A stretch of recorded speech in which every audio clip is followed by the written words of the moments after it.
Hello friends, welcome to with my মোপিয়ালি।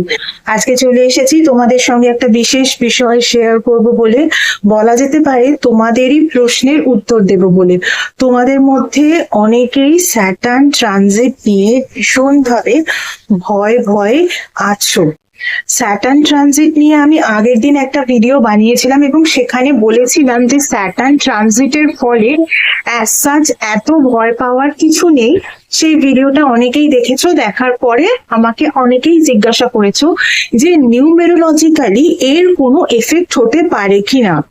দেখো, planetary transit যে কোনো ক্ষেত্রে এফেক্টেবল, কিন্তু সেই এফেক্টকে আমাদেরকে গুড এফেক্টে নিয়ে যেতে হবে।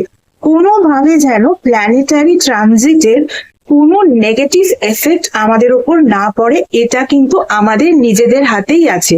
এটা কিন্তু আমরাই চাইলে ঠিক রাখতে পারি, আবার আমরাই চাইলে কিন্তু এই বিষয়টাকে আবার একটু ওলট পালটও করে দিতে পারি।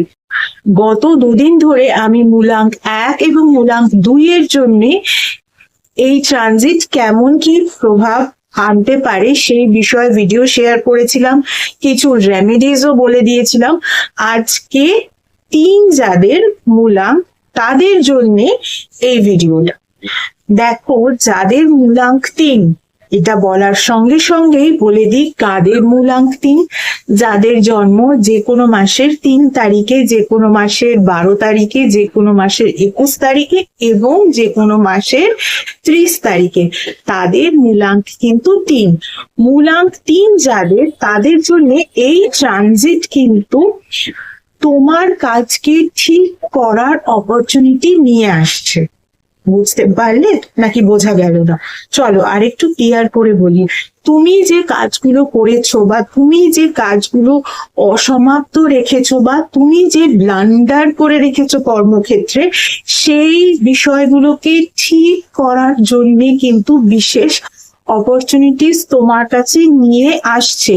তোমাকে কিন্তু সেই অপরচুনিটিস গুলোকে ক্যাচ করতে হবে। এই ট্রানজিটের ফলে তোমার ক্ষেত্রে কিন্তু একটা বিশেষ বিষয় লক্ষ্য করা যাচ্ছে যে হয়তো আগামী 2.5 বছর তুমি ছোটখাটো বিভিন্ন ঝামেলায় পড়তে পারো। আর সেই ঝামেলায় পড়ার কারণ হচ্ছে তোমার কথা। তাই তুমি যার সঙ্গেই কমিউনিকেট করো না কেন, যেভাবেই কথা বলো না কেন, নিজের বাড়িতে হোক বা নিজের কর্মস্থলে, সব জায়গায় কিন্তু কথার মধ্যে একটা সুইটনেস নিয়ে আসতে হবে।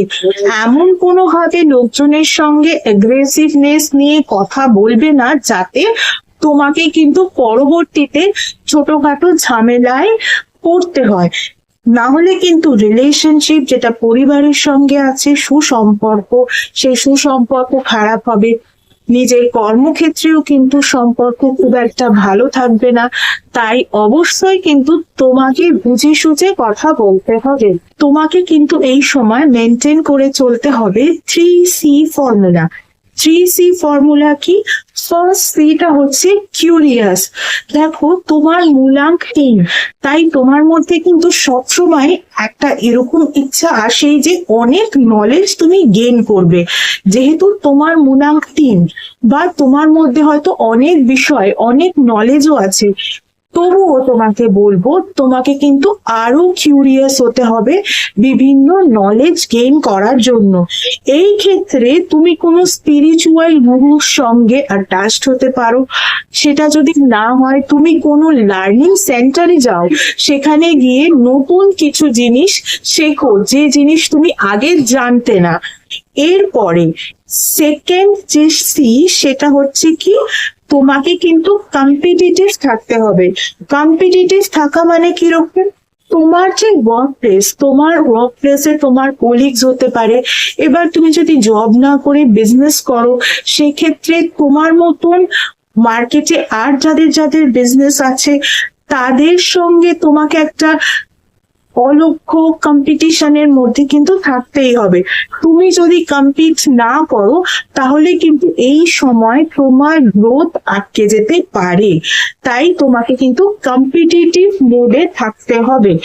তার সঙ্গে সঙ্গে থার্ড সি, এরপরে কিন্তু থার্ড সিটা হলো কম্প্যাশন। কম্প্যাশন ওয়ার্ডটা কিন্তু আমাদের ভীষণ ক্লোজ যারা তাদের সঙ্গে যুক্ত, অর্থাৎ তোমার বাড়ির লোকজন যারা তোমার খুব ক্লোজ, তোমার বন্ধু বান্ধব যারা ভীষণ ক্লোজ বন্ধু বান্ধব, তাদের ক্ষেত্রেও কিন্তু এই কম্প্যাশন বিষয়টাকে কিন্তু কাজে লাগাতে হবে। কিভাবে?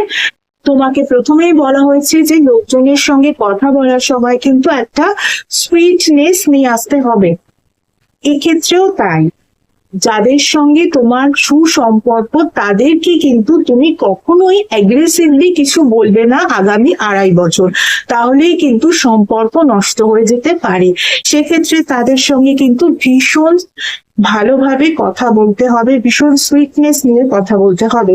এরপর ধরো তোমার একদিন ভীষণ এক্সস্টেড গেল, তার মানে এই নয় সেই এফেক্টটা তুমি বাড়ির লোককে দেখাবে, মানে বাড়িতে এসে কিন্তু চিৎকার চেঁচামেচি কিন্তু করা যাবে না, তাহলেই কিন্তু সুসম্পর্ক নষ্ট হয়ে যাওয়ার একটা চান্সেস রয়েছে। তাহলে বুঝতে পারলে যাদের মূলাঙ্ক 3 তাদেরকে 3C ফর্মুলা মেনটেন করে চলতে হবে। কিরকম 3C ফর্মুলা? ফার্স্ট সেটা হচ্ছে তোমাকে অবশ্যই কিন্তু কিউরিয়াস থাকতে হবে, তোমাকে কিন্তু কোনো বিষয়ের নলেজ গেইন করার জন্য কিন্তু অলওয়েজ একটা কিউরিয়াস মেন্টালিটি রাখতে হবে। তারপরে তোমাকে কিন্তু কম্পিটিটিভ থাকতে হবে, সেকেন্ড সি।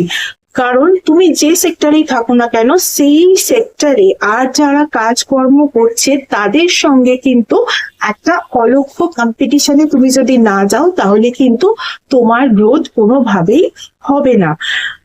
আর থার্ড সি যেটা আমি বলেছি সেটা হচ্ছে কম্প্যাশন, সেটা হচ্ছে যে বাড়ির লোকজনের সঙ্গে বা তোমার ক্লোজ যারা তাদের সঙ্গে কিন্তু সুইটনেসের সঙ্গে কথা বলতে হবে, তাদেরকে কোনোভাবে দুঃখ দেওয়া যাবে না। কারণ স্যাটার্ন কিন্তু এটা দেখেন যে কার বাড়িতে কোন মানুষ কতখানি প্রবলেম ক্রিয়েট করছে বা কার বাড়িতে কোন মানুষ কতটা হ্যাপিনেস এনে দিচ্ছে। স্যাটার্ন কিন্তু কখনোই দেখেন না যে কার স্টেটাস কি, কে কতখানি আর্থিক দিক থেকে হায়ার স্টেটাসে বা লোয়ার স্টেটাসে, সেটা কিন্তু স্যাটার্ন দেখেন না। যাদের বাড়িতে মানুষ খুশিতে থাকে তাদের বাড়িতেই কিন্তু Saturn good vibration always send করে থাকে। শুধু তাই নয়, তার সঙ্গে সঙ্গে এটাও দেখেন যে কোনো মানুষ কম্পিট করে কোথায় এগিয়ে যাচ্ছে সেটা বড় কথা নয়, কিন্তু এই যে কম্পিটিশনের একটা মনোভাব, অর্থাৎ নিজের কমফর্ট জোন থেকে বাইরে বেরিয়ে কাজ করার যে একটা তাগিদ, সেটা কিন্তু স্যাটার্ন প্রচন্ড ভাবে পছন্দ করেন। ফলত এই 3C রুলসটাকে কিন্তু যাদের মূলাঙ্ক 3 তারা কিন্তু অবশ্যই মেনে চলো, দেখবে তোমাদের সাকসেস কিন্তু আগামী 2.5 বছর কেউ আটকাতে পারবে না। চলো আজকের মতো এইটুকু। এছাড়া কেউ যদি আমার থেকে পার্সোনাল কনসালটেশন নিতে চাও রিগার্ডিং নিউমেরোলজি, বাস্তু, astrology, crystal healing, taro reading, effective remedies, name correction, mobile number correction, তাহলে কিন্তু স্ক্রিনে যে ইমেল আইডিটা তোমরা দেখতে পাচ্ছ সেই ইমেল আইডিতে অবশ্যই তোমরা মেল করো অ্যাপয়েন্টমেন্ট বুক করার জন্য।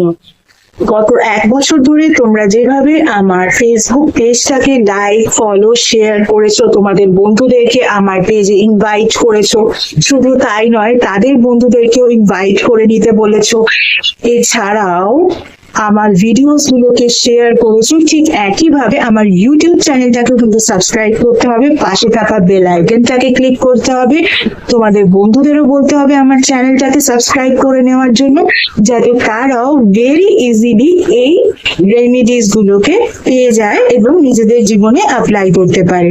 চলো আজকের মতো এইটুকুই, আবার অন্য কোনো ভিডিওতে তোমাদের সঙ্গে দেখা হবে। Tata, thank you so much.